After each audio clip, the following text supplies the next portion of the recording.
이 환자분도 30대 중반까지 가는 곳마다 수술하셔야 돼요. 수술 아니면 안 됩니다. 그냥 이렇게 살아야 되나? 그런 고민도 하시면서 저를 만나게 돼서 본격적으로 비수술 교정 치료를 시작하게 되었는데, 안녕하세요. 바나박 11치과 최재원 원장입니다. 오늘은 제가 주로 하고 있는 치료 방법인 주걱턱 환자분에 있어서 비수술적 교정 치료에 대해서 좀 자세하게 설명을 드리고자 합니다.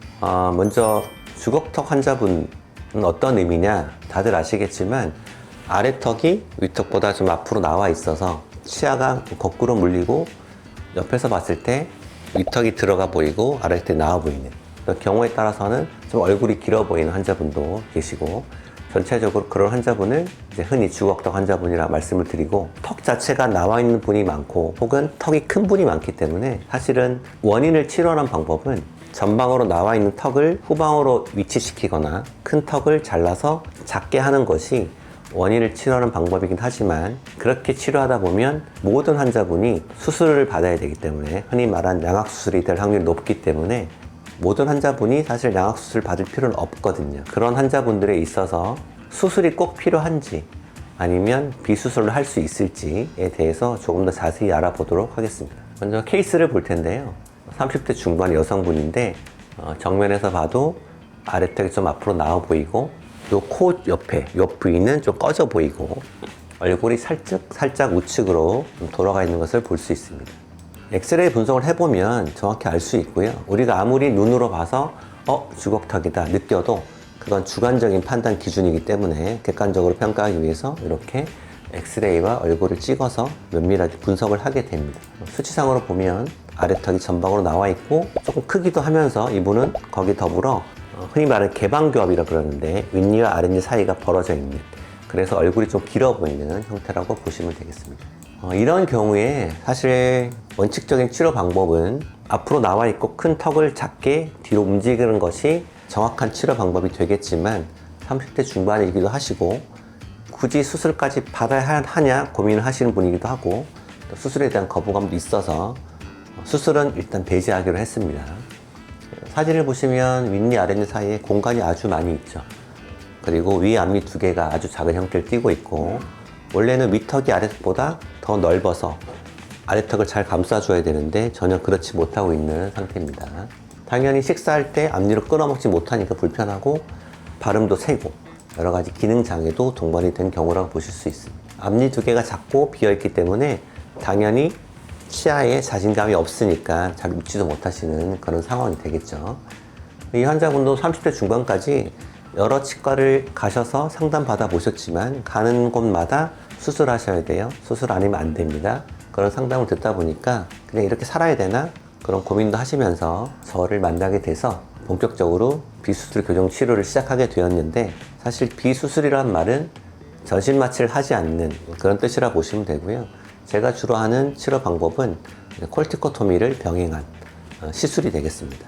여기서 콜티코토미는 위 뼈 중에 딱딱한 뼈와 부드러운 뼈가 있는데, 딱딱한 뼈에다가 자극을 줘서 치아 이동 속도를 향상시키고 치아 이동 범위를 넓게 만드는 그런 시술이라고 보시면 되겠습니다. 그래서 아래 치아가 앞으로 나와 있고 하기 때문에 아래 치아를 전체적으로 뒤로 당기는 시술을 시행한 케이스라고 보시면 되겠고요. 아래 치아가 이렇게 나와 있었고 위 치아는 뒤로 들어가 있었는데, 아래 치아를 최대한 뒤로 당기는 게 목적이죠. 그래야 입술이 들어가고 정상적인 치아 물림이 되니까. 하지만 종래의 교정 치료는 이렇게 아래치아 위치아가 있으면 아래치아를 뒤로 이렇게 쓰러뜨려서 치료할 수밖에 없었어요. 왜 그러냐면 이 치아 각도가 유지가 되면서 뒤로 가려고 그러면 상당히 많은 치아 이동이 이루어져야 되기 때문에 그만큼 치아를 뒤로 당길 수 없는 것이죠.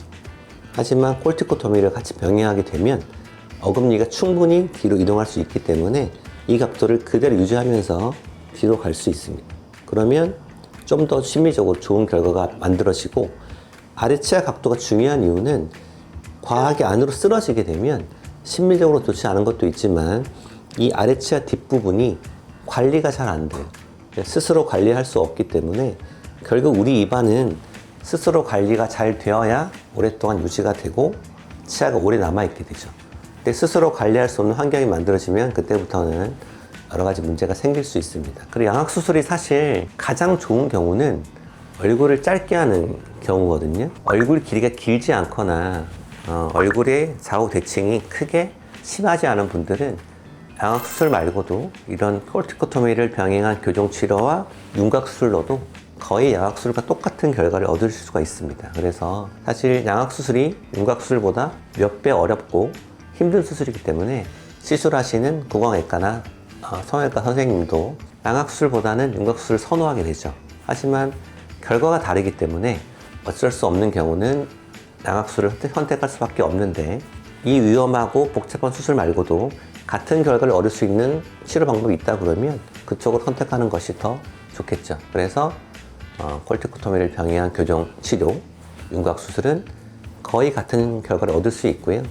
굳이 윤곽을 하지 않아도 되는 분은 교정 치료만으로도 지금보다 훨씬 좋은 치아 맞물림, 구강 구조를 만들어낼 수 있다 보시면 될 것 같습니다.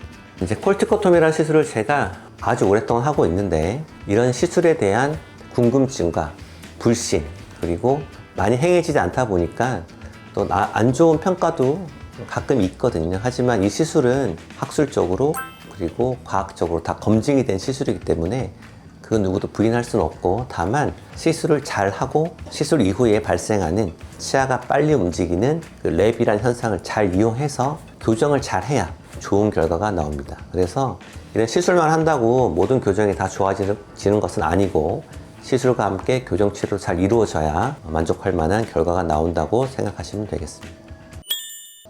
그리고 이 시술에 대해서 더 궁금하신 점이 있는 분들은 위에 링크를 참고하시거나 댓글 달아주시면 성실하게 답변을 해드리도록 하겠습니다.